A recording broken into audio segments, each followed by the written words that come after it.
I'm Keyona Cherry of AHS-TV, and on today's Spotlight, we're interviewing another student here at AHS. Please introduce yourself. Ila Waugaman.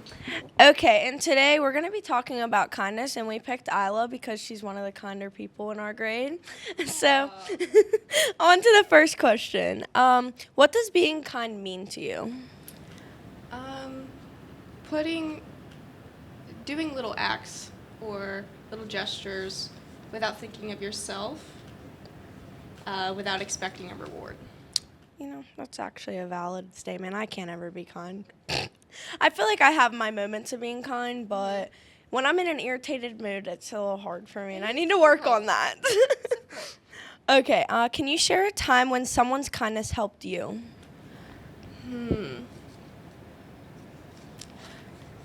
I'd say just little moments at school, to be honest.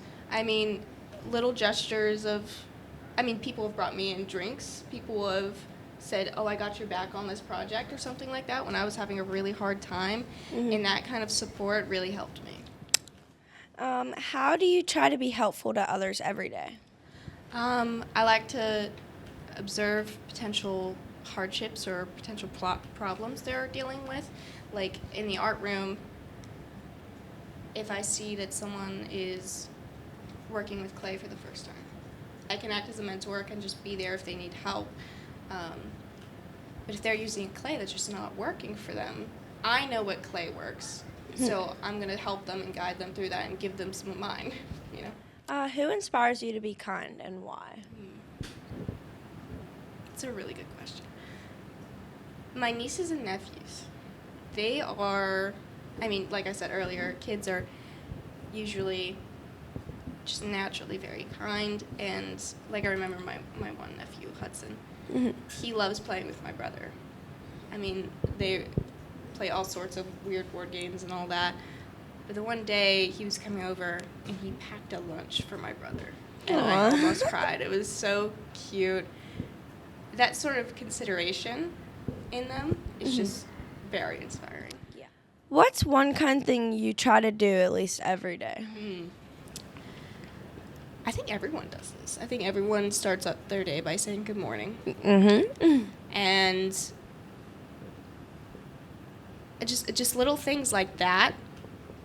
I don't like to boast about myself and all the kind things I do. I don't keep track or anything, but I know some kind things I do myself because I think in the topic of kindness, you also have to take into consideration yourself. Yes. In the past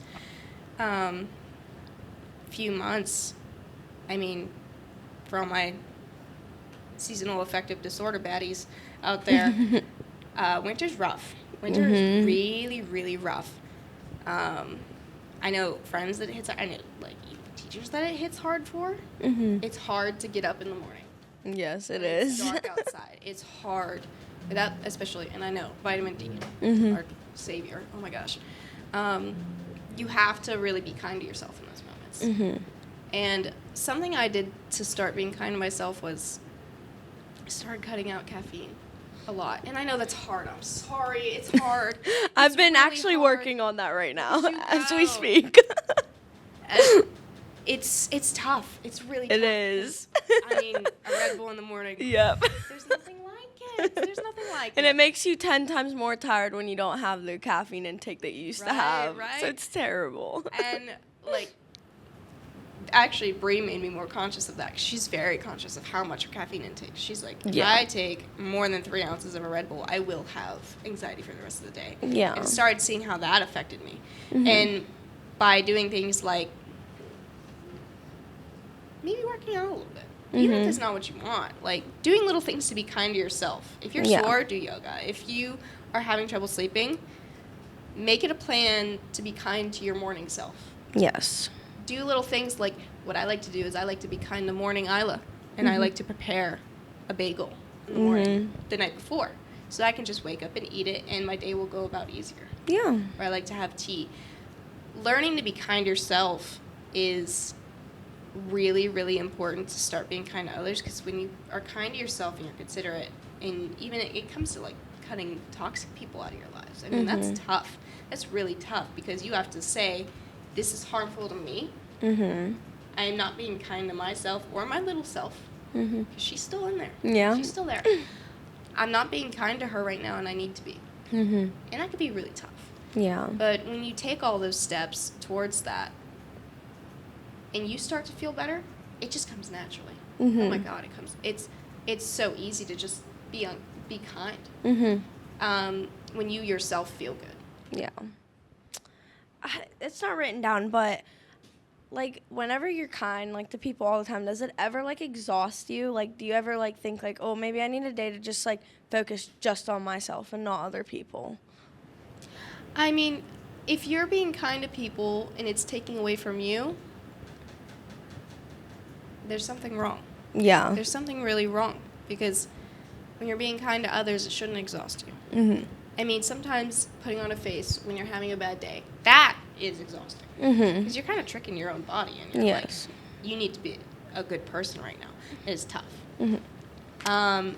I think keeping talking minimal and just saying, you can absolutely, and I find this very interesting that nobody wants to say this, but you can absolutely say to people, I cannot talk today.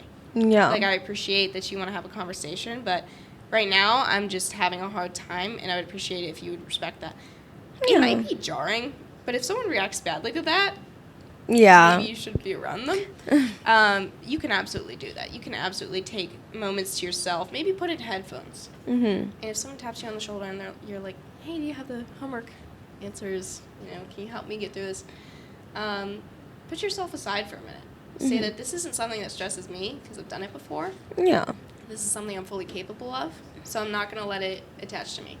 It's something my dad says to me a lot. Hi, Dad, if you're watching this. Well, one, he likes to say to me a lot, the universe loves you, babe. Everything's going to work out for you because the universe loves you. Yeah. It's something he also brought to my attention, which I feel a little called out for, is did you have a bad day or did you have a bad 15 minutes and it's been dragging throughout your day and you're just milking it? Mm-hmm. A lot of times it's just one little mishap and you're getting angry over it. Mm-hmm. If you just let it go. I mean, it's hard to let things go, but when you start just letting it roll off of you, like someone made a slight, okay, that's fine. Mm-hmm. I don't care. I'm not going to see you in 2 years. We're Yeah. not going to see each other in 5 months. Yeah. Like, it doesn't matter. Mhm. And the less you start to care about how you're being perceived and you just know that you're a kind person, the more peaceful you will be. Because we're all kind of just these tiny little, hate to be that person, but on the grand scheme of things, we're very little. Yes. We're very little. And a lot of interactions, a slight in, like, English class, it's fine. Yeah. It's fine. Maybe they're having a bad day. Let them have a bad day. Let them say it. Yeah. It's just how people feel towards you is okay. It's always okay because they're not your feelings. Okay, well, that's all we got today on AHS Spotlight. Hope you guys enjoyed watching and have a good day.